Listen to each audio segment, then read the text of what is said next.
Bitcoin rebondit en ce début de semaine. ETH est un peu plus faible. On va voir donc ensemble le Bitcoin, ETH et ETH BTC. Avant cela, j'ai fait un questionnaire, je le remets depuis lundi. Donc c'est pour savoir si vous êtes intéressé par un groupe privé. Donc j'avais reçu quelques mails et messages sur Discord. Ça prend littéralement 30 secondes, hein, il y a 3 questions. Groupe privé, ça vous permet donc d'avoir des conseils, des analyses, des formations par exemple et d'autres choses. Donc voilà, n'hésitez pas à le remplir, c'est anonyme hein, si vous le souhaitez. Merci à ceux qui l'ont déjà fait et merci à ceux qui le feront. Donc on va commencer par le calendrier éco aujourd'hui. Petite astuce hein, sur TradingView, vous avez également le calendrier hein, en bas à droite ici. Voilà, je vais vous montrer ici en bas à droite. Le calendrier éco. C'est intéressant parce que il donne le bon consensus, hein, les prévisions ici sont correctes. Hormis, j'en ai parlé hier dans le brief Forex, hormis par exemple si vous regardez ici hein, par exemple pour le NFP vendredi, la seule chose c'est que c'est pas à jour. En fait, si vous regardez les mois, voilà ici, sur Trading Economics hein, que j'aime bien utiliser maintenant. Voilà, si vous regardez en mai-juin, vous vous souvenez, on avait eu une correction, hein, c'est ce qui avait fait peur au marché le mois passé. Juillet, on avait eu 113 000, mais on avait eu en fait, en comparaison, regardez, mai, on avait 177, 139, et on avait eu en fait une correction des chiffres, et voilà, c'était vraiment une vraie grosse correction, en fait, plus de 240 000 il me semble. Mais voilà, sur TradingView, elles sont pas dédiées, donc faut faire attention aux chiffres. Mais voilà, intéressant, hein, c'est bien fait, je veux dire, le calendrier éco sur TradingView. Donc aujourd'hui, on a la création des offres d'emploi, le nombre d'offres d'emploi. C'est un forecast à 7,4 millions, hein, ce qui est correct hein, ici, j'ai déjà regardé. Voilà, avec ici, voilà, 7,4 millions, le consensus. Hein, toujours regarder le consensus hein, au lieu du forecast. Parce que le consensus, c'est vraiment un panel d'économistes. Hein, c'est une moyenne sur les prévisions des économistes. Alors que le forecast en fait, c'est, on va dire, plus des opinions et un algorithme aussi en fonction de ce que les gens espèrent. Voilà, c'est plus. On va dire ce ne sont pas les économistes tout simplement, enfin une partie oui, mais voilà, il faut vraiment regarder le consensus. Voilà voilà, petite stat éco. Donc hier hein, on a eu le PMI hein, qui a été légèrement en dessous des attentes hein, on attendait 49, on a eu 48,7. Voilà, si je remets ici, voilà, 49, 48,7 ici sur TradingView. Voilà, on a eu une petite réaction, mais bon, pas grand chose finalement hier. Si on regarde à l'annonce, voilà, c'était aux alentours de 16h ici. Bon, on a eu une petite réaction. Ensuite, après, c'était l'ouverture en fait, hein, l'ouverture des marchés US. On a retracé, on a été, voilà, on rebondit. Voilà. On va dire une fausse bonne nouvelle. Donc comme on en avait parlé, hein, voilà, si on regarde sur le S&P, pour comparer encore une fois, voilà, si je mets maintenant le PMI, on a bien maintenant ici, regardez, on a la mise à jour en fait hein, sur TradingView. Voilà. Maintenant, si on regarde, je ne vais pas revenir là-dessus maintenant, mais on a une sorte de divergence, hein, comme ça, regardez, avec le PMI et les indices. Voilà, est-ce qu'il y en a un des deux ments finalement? Est-ce que le PMI va se reprendre et les indices vont continuer à monter, ou est-ce tout simplement on a une divergence comme on a eu ici par exemple, ici on a eu un retracement, on avait eu ici, là aussi, regardez, une petite divergence, on a eu un retracement, etc. Voilà, moi je privilégierais plus le retracement parce que vraiment toutes les mauvaises nouvelles probables ne sont absolument pas pricées, et je pense qu'on pourrait, et l'inverse en fait, la baisse des taux est déjà pricée, en fait on pourrait avoir un sell the news tout simplement, je le dis depuis des semaines, avec la baisse des taux, etc. Après on a des échéances importantes, hein, on a le NFP vendredi, voilà, très important hein, pour Jérôme Powell commençait à regarder très fortement les emplois. Voilà, c'est ce qui avait ouvert la porte à une baisse des taux en septembre. Mais également, on aura la semaine prochaine, on aura le CPI, hein, c'est des données sur l'inflation, et le PPI qui est qui est les prix à la production, hein, données avancées de l'inflation, environ un mois d'avance. Voilà, donc fin de l'aparté, on va aller sur Bitcoin. Donc j'ai fait une vidéo, hein, sur les stats éco, elle va apparaître en haut à droite de l'écran. Stats éco de la semaine passée, donc on fait un bilan, et également de celle de cette semaine. Voilà, n'hésitez pas à la voir. Donc on va sur Bitcoin. Donc voilà, hier la stat éco, après on rebondit encore. En fait on retourne dans le fair value gap, hein, tout simplement. On a eu une belle réaction hier, hein, sur Bitcoin. Donc est-ce qu'on a été chercher le plus haut de la veille? On va regarder ça, 111 775. Oui, on a déjà été chercher à l'ouverture ici. On a ouvert, on a été chercher le plus haut de la veille. Alors ce qui est très intéressant, Bitcoin, regardez, hein. Alors je vais enlever le PMI ici, voilà, hop. Très intéressant, Bitcoin, on disait, hein, il fallait donc passer ce fair value gap, hein, pour avoir un rebond plus important. Donc pour le moment on y est, hein, regardez.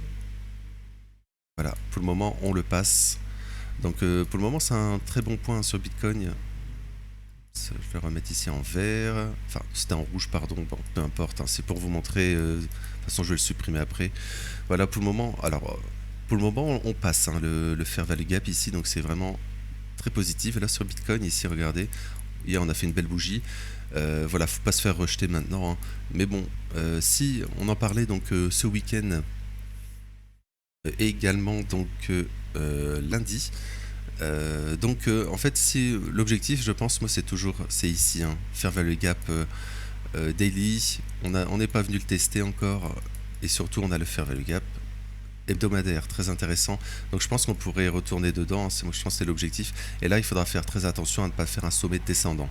En fait on a également, hein, beaucoup de liquidation, on peut aller rapidement dessus.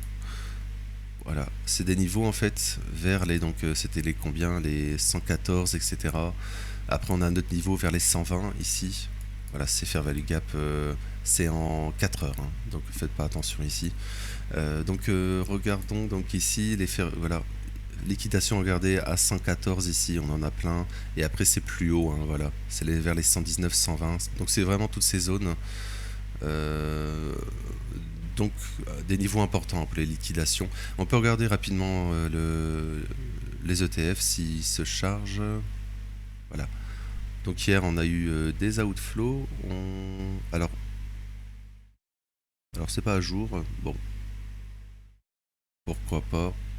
Je vais rafraîchir, revenir dessus. C'est un peu lent. Donc voilà, il ne faut pas se faire rejeter ici, hein, et réintégrer. Aujourd'hui, potentiellement, hein, si on stagne, au moins, on aura un fair value gap haussier ici. Donc ça serait positif, revenir dedans, et je pense qu'on peut revenir ici, hein. Et donc si on revient ici, hein, ça fait 2-3% de hausse.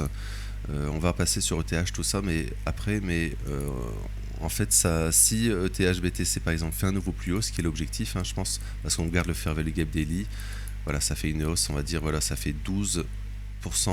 Donc ça nous fait un 15%, enfin 2, 3 plus 12, ça nous fait, on va dire, 15, et donc ça nous ferait un nouveau plus haut, regardez, sur ETH.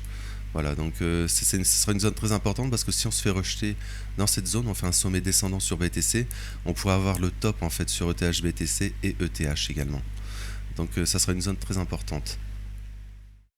Donc c'est le fair value gap, hein, fair value gap weekly ici. Donc vraiment à court terme ici, donc pour le moment c'est positif, hein, on n'a pas de fair value gap ici en 4 heures. En fait voilà, pour le moment on respecte, hein, le fair value gap ici baissier, on l'a passé. Voilà, faut continuer à la hausse pour le moment. En fait la hausse elle n'est pas incroyable, hein, mais c'est plus un retracement, surtout qu'on est en début de semaine et début de mois de septembre. Regardez, on ouvre lundi ici, pour le moment on fait des bougies vertes. Voilà, je pense que si on va là, il faudra faire très attention de ne pas avoir un piéger tous les acheteurs. Voilà, moi c'est le scénario pour le moment que je privilégie, qu'il faudra faire très attention à cette zone ici. Voilà, fair value gap daily et fair value gap weekly. Surtout, comme je le dis, début de semaine, on monte potentiellement, donc on pourrait donc piéger donc les acheteurs en début de mois finalement. C'est le début de mois, bien sûr le début de semaine, mais début de mois, les acheteurs, voilà, les gens passent à l'achat. Faudra faire attention à pas finalement les piéger et faire une continuation baissière sur le BTC. Donc j'enchaîne ETH, donc ETH, voilà, comme je vous l'ai dit, si le Bitcoin monte plus haut et qu'on a un réveil de ETH BTC, hein, parce que je pense sur ETH, on va y revenir après, mais ETH BTC peut aller faire un nouveau plus haut sur le court terme. Donc on ne fait pas de fair value gap sur ETH. En fait, on maintient, on va dire, cette zone de fair value gap haussier sur ETH. Voilà, on y est en fait. Donc lundi, on va chercher le plus bas de la semaine passée. Pour le moment, on a une petite réaction, mais pas incroyable. Mais donc tant que c'est maintenu, l'objectif c'est faire une continuation haussière sur ETH. Donc on peut regarder ici, oui, on a pris le plus haut. Voilà, ici si je regarde en 4 heures, bah voilà, en fait c'est une sorte de consolidation, on retrace ici comme ça. On peut dire pourquoi pas un biseau, voilà. Voilà, moi je suis pas super fan des figures chartistes, mais ça existe. La théorie sur un biseau, on va dire, c'est le casser.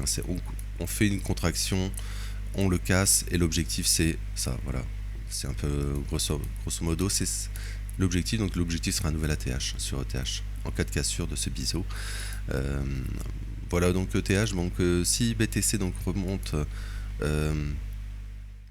Voilà, en fait, on a une belle figure ici de distribution. Enfin, on n'arrive pas à baisser vraiment sur ETH, c'est très intéressant. Voilà, moi je pense qu'on peut toujours donc faire une continuation haussière sur ETH. Et également, si on regarde ETH en euros, on n'est pas venu prendre la TH. Et également sur ETH CME, sur le contrat futur, voilà, on s'est arrêté juste avant. Donc je pense qu'on peut aller, surtout qu'on ouvre la semaine. On ouvre la semaine où il y a un gap haussier sur le CME, super intéressant. On n'est pas venu y prendre également la bougie, vous vous souvenez de la semaine passée, l'ouverture est le plus haut de la semaine passée à 4814, ce qui est historiquement en hebdomadaire très rare. Donc je pense qu'on va retourner au moins tester ce niveau et finalement prendre la TH en même temps. Voilà, c'est toujours objectif sur ETH. Donc je vais terminer par ETH BTC. ETH BTC, donc on s'est arrêté juste avant, donc le fair value gap mensuel. Donc je pense qu'on y retournera. Et on garde également le fair value gap ici daily. Voilà, on continue à le travailler, donc ce qui est bon, ce qui est positif. Début de semaine, là c'est l'inverse en fait par rapport à Bitcoin. Début de semaine, on baisse, lundi, mardi, on retrace. Pour moi, c'est très positif pour faire une continuation haussière, ce genre de move, je le redis. On baisse en début de semaine pour ensuite piéger donc tous les vendeurs de la semaine. Et inversement, sur BTC potentiellement, voilà, on monte début de semaine pour ensuite piéger les acheteurs dans ce cas. Voilà, mais ETH donc est plus faible. Donc comme je l'ai dit, il y a environ 12% de hausse ici pour aller chercher un nouvel ATH. Voilà, avec les 3% ici de hausse pour aller chercher le fair value gap sur Bitcoin, ce qui nous donne un 15% sur ETH, et ça nous représente un plus haut ici. Voilà, donc vraiment très intéressant, je trouve, sur ETH.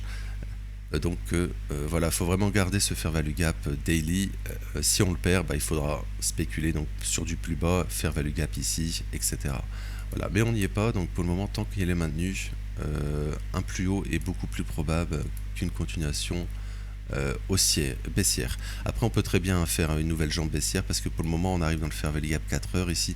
On peut très bien faire ça encore une fois, et finalement combler en fait toute cette zone, le rectangle vert. Donc voilà, donc je pense que j'ai pas d'autre chose à dire.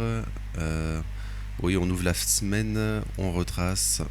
Voilà, on peut avoir très bien donc un dernier plus bas. On pourrait avoir donc aujourd'hui par exemple un dernier plus bas et ensuite un rebond sur ETH BTC, ce qui correspondrait peut-être donc encore à une mèche ici et donc une continuation haussière. Regardez, continuation haussière sur ETH. Voilà, donc je vais pas faire une vidéo trop longue, donc je vais m'arrêter là pour aujourd'hui. Donc encore une fois, merci à ceux qui ont rempli le questionnaire, et donc n'oubliez pas le lien en description. On a également le Discord, lien en description. Donc je vous remercie donc de votre temps, je vous souhaite une belle matinée et merci.